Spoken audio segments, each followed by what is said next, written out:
Welcome to my YouTube video on the steps method concepts. Today we're going to discuss how to find moves and mini plans. In the step method, this is actually called search and solving strategy. So how do you search for the right move and how do you solve the current position in finding tactics that are in the position or mini plans that improve your position. So there are 3 steps identified in the step method. The first one is orientation. So for direct threats, you look at the tactical characteristics, and on the positional side, you look at activity and vulnerability. And I'm going to record a separate YouTube video on activity and vulnerability because it's a very big subject.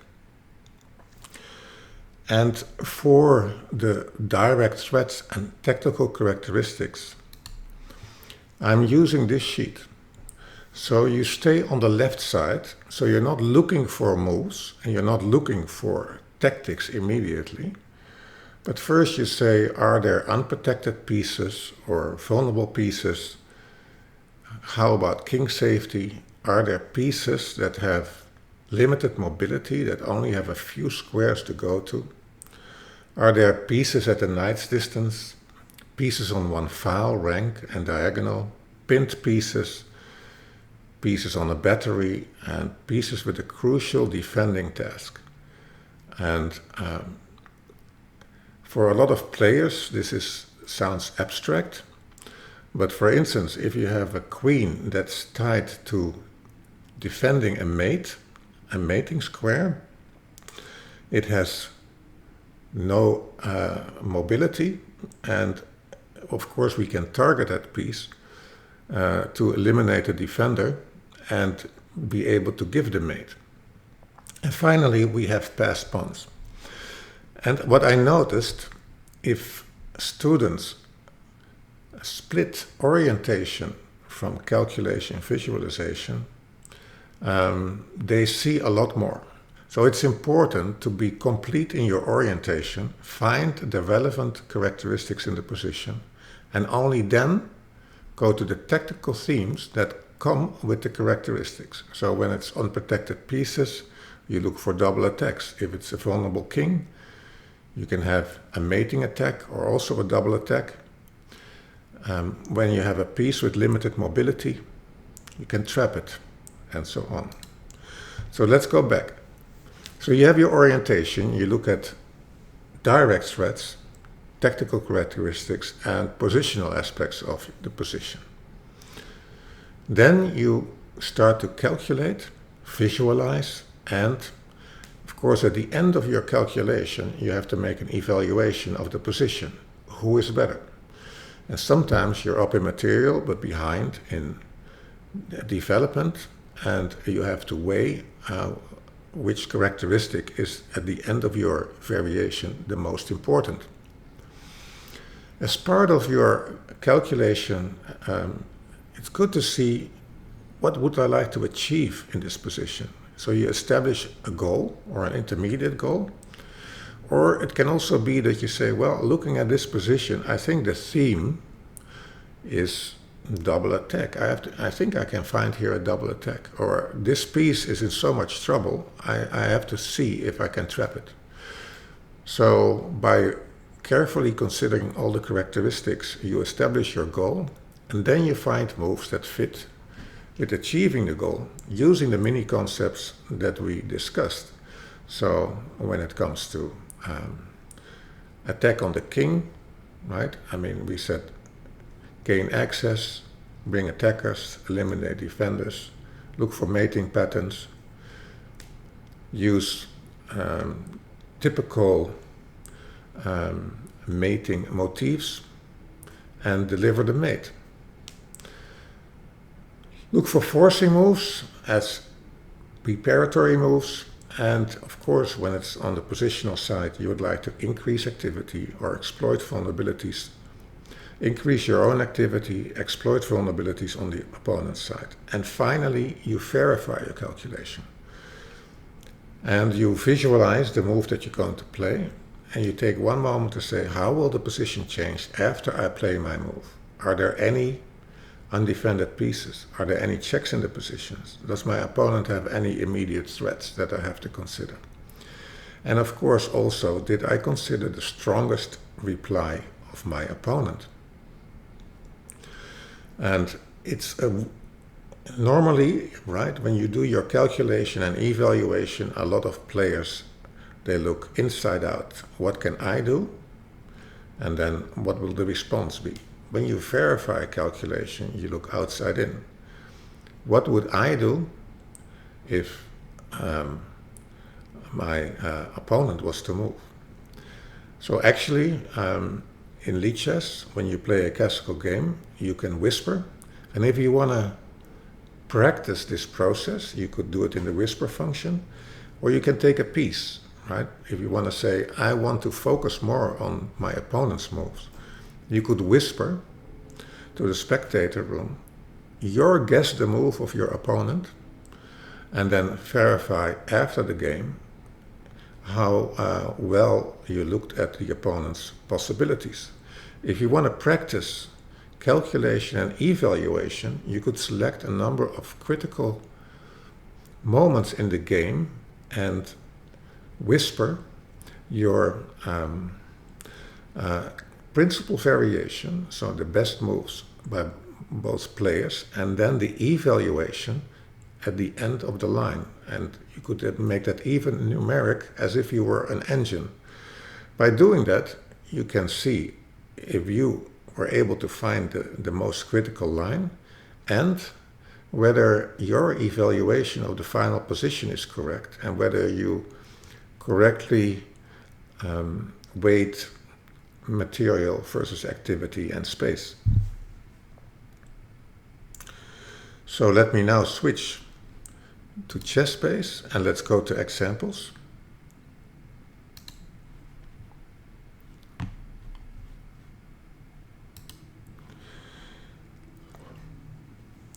So let's see what's going on here. Let's do the orientation.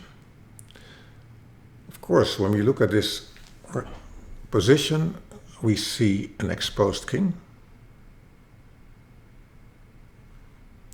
On g2, we see an undefended bishop on a3, and we see a rook on e2. So we have, when you would go to the blue sheet that I showed before, we have a vulnerable king, and we have two undefended pieces, and it feels like the theme here will be a double attack. But there are three ways to give a double attack. And we have to find the right way by carefully considering the possibilities of our opponent. So the three ways are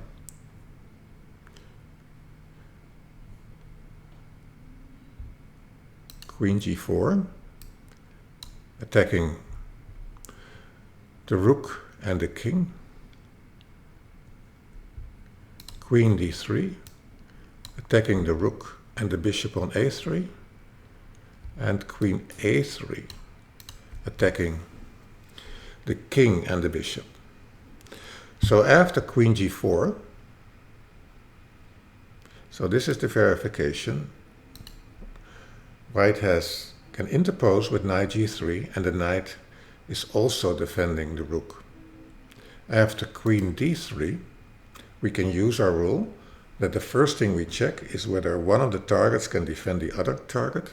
We play rook e3 to defend the bishop with the piece that was under attack. So the only correct double attack in this case was Queen h3, and after King g1, Queen a3 wins the piece.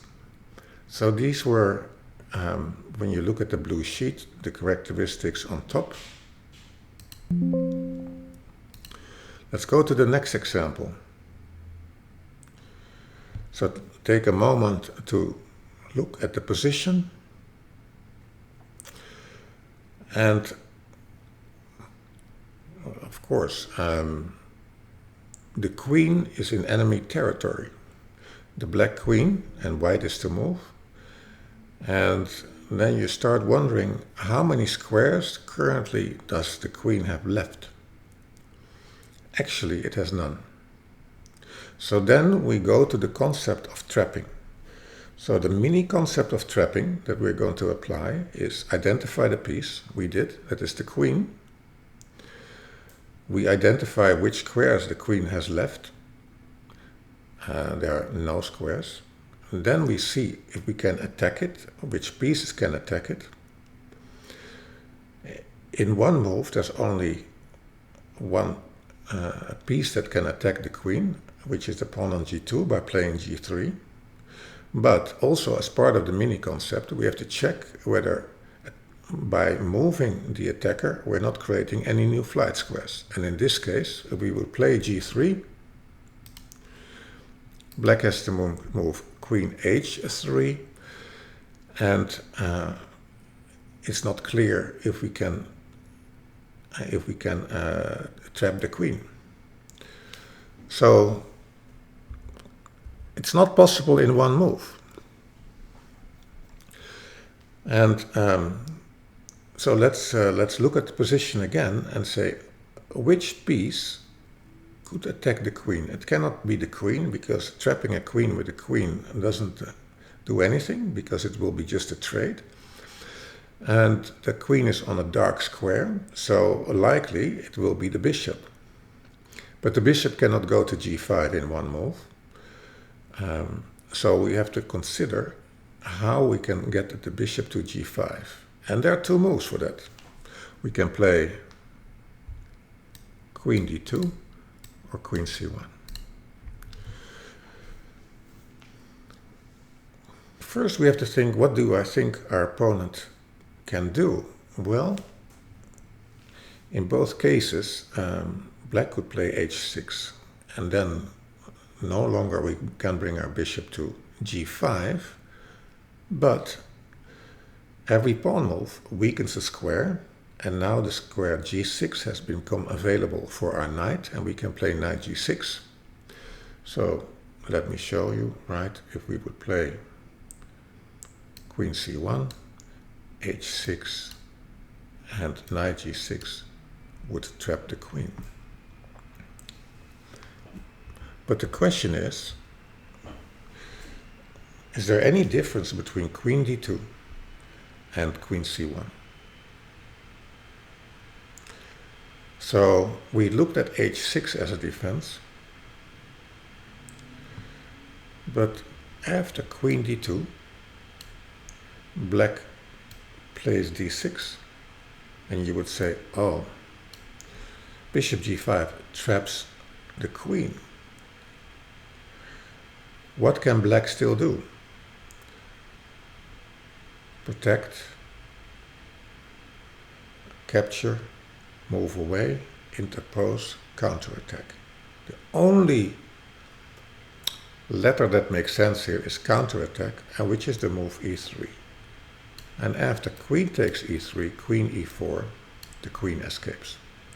So we see how critical it is to carefully consider and verify your calculation and carefully consider the best reply by the opponent. And when you think about defending, counterattack is probably the defense that's most overlooked.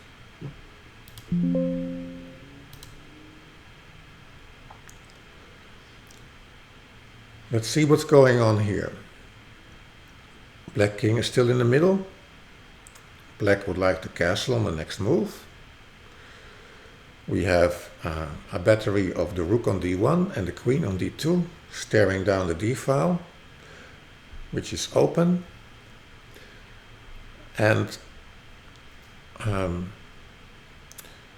course, when we look at this position, we could say, oh, the queen actually has a crucial defending task. And at the moment that we will verbalize that characteristic, the queen is defending against the mate on d8. Immediately, players will see a very strong candidate move, which is bishop c5. preventing black from castling, attacking the queen, and then we can start calculating. So we have the king in the middle. Time is of the essence, because black would like to castle and bring all their pieces into safety. We have a piece with a crucial defending test, the queen on e7, and we have a rook on d1 and a queen on d2 that threatened to deliver mate if it wasn't for the queen. Now we have to calculate. Bishop c5. Where do we think the queen can go? d7. Well, of course, after bishop c5. If the queen goes to d7, it will be subject to a discovered attack by the queen. Right? So, for instance, queen d7, queen g5, attacking the pawn on e5. So perhaps after bishop c5, it's more logical to not go to d7, but to go to c7. But then white has to move bishop d6, attacking the queen, and it's a double attack on the queen on c7 and the pawn on e5. And the queen has to move again and, for instance, go to d8. And now white has to decide whether they want to be greedy and take the pawn on e5 and release the tension, or keep the tension and play a move like queen e1 and continue to use the fact that black cannot castle and then play from that position. So which step didn't we do yet? The final step, right? Because we looked at the characteristics. Based on the characteristics, we identified a very strong candidate move, bishop c5. So let's verify our calculation. And it was actually Michael Adams in his book, Think Like a Super GM, who said that grandmasters spend a lot of time on falsifying their move. So trying to find moves by their opponent by which our move doesn't work. Okay, bishop c5. It looks like, what else can there be besides queen d7 or queen c7, because we have to protect the square? Well, I mentioned in the acronym PC-Mike for defending, the last letter is most overlooked. Counterattack, an eye for an eye, a queen for a queen. Can we counterattack the queen? It looks crazy, but the mate on d8 is only possible because of the battery of the rook and the queen. So black could play bishop h6, pinning the queen to the king on c1. The queen takes, and the queen takes here. Are we done with our calculation? Is this equal, or what's going on? If you could visualize that, you could say, well, I think actually that white is still winning because queen g7 is coming with a double attack on the knight on f6 and the rook on g8. Now the question becomes, is it possible for black to find a construction by which this queen on h8 eventually will be trapped? And actually that is the case. So queen g7, king e7, allowing queen takes h8. We want the knight on b6 is defending the rook on a8. So we have a discovered attack on the queen. The queen will go to g7 and wants to go to h6 to escape. So we're taking away the escape square h6 for the queen. King moves away. Play bishop e6, and after the queen goes to g7, we trap the queen with rook g8. So very surprising. First the move bishop h6. To consider that, counterattack. In the previous example, we saw the counterattack with e3 on the queen, and here we see the counterattack with bishop h6. And then this continuation where actually we're giving up a rook, but we're trapping the queen, so we are achieving close to equality position. Final position. This is from the book from Michael Adams, Think Like a Super GM. So let's evaluate what's going on. White is a pawn up, and black has a double pawn on the b file. So from a material perspective, white is doing slightly better. But when we look at this position, black has 3 attackers. So for the people who watched my video on attacking the king, I would say, okay, there is 1 defender, and there are 3 attackers. And also black has a white squared bishop, and white has a dark squared bishop, so it's like opposite colored bishops. So it amplifies the strengths and weaknesses on the color complexes. White will be stronger on the white color complex. So 3 attackers and 1 defender. And so how to continue here? So when you think about the goal and the theme, what comes to mind is white also has played the move f3, weakening the king. Right, so this is a bit of a weakness, because we can play queen e3 with a check, for instance. So how to continue? Well, it looks like the theme is attack on the king. So we go to our concept, gain access, bring attackers, eliminate defenders. We know that we have a very strong balance in our favor, and look for mating patterns and deliver the mate. So how do we continue our attack? We can start with queen e3 check.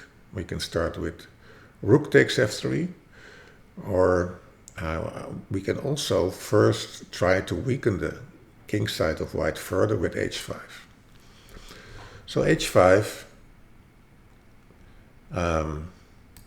right, with the threat of h4 and bishop takes f3, that would be the idea. White says, I want to defend against h4, so I'm bringing my queen back. And suddenly, when you look at the balance of attackers and defenders, our threat of h4 is gone, and white brought their most powerful defender to the king side. So it is not convincing. When we play queen e3, it looks a bit like a one-trick pony, because white interposes, and then what? Right? Does the queen just have to return? And we didn't really achieve anything. So is it possible to gain access by sacrificing the rook and playing on this combination of the queen and the bishop, and the bishop covering the white squares? So rook takes f3, okay. G takes f3, queen e3 check, all right. The king goes into the corner, h1, we have bishop takes f3 checkmate. So that doesn't look very promising. So let's assume that the king goes to f1, bishop interposes, and now we bring the guard, and on the next move we mate.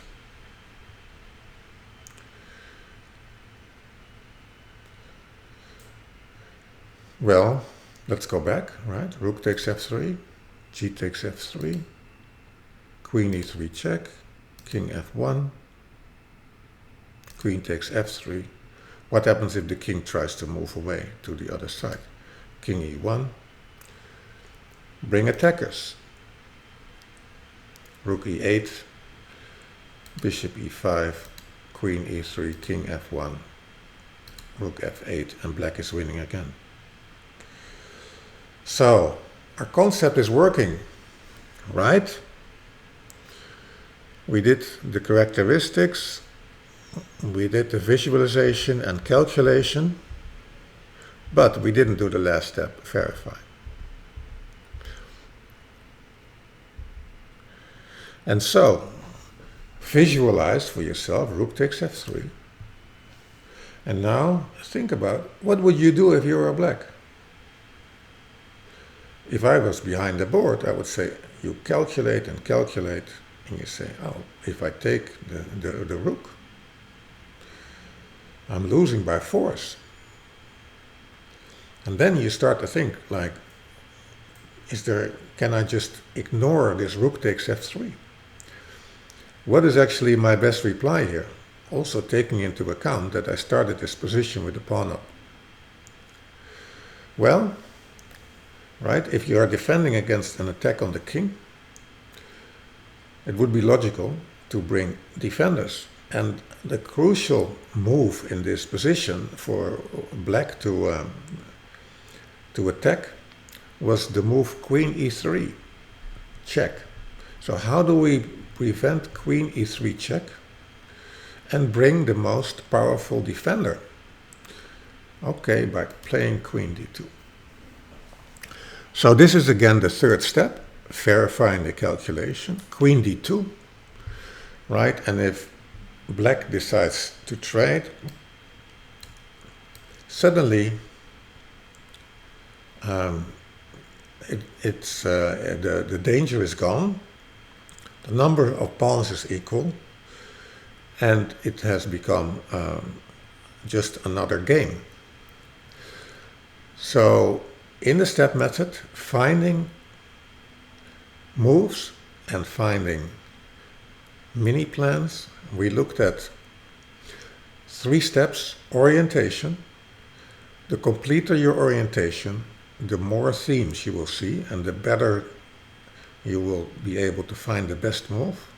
Then calculation, visualization, with an evaluation of the position at the end, taking into account material, activity, development, space, and then a verification. So visualize that you're going to play the move and really think about what is the best reply of my opponent, and did they take all his best moves into consideration. Thank you and have a nice day.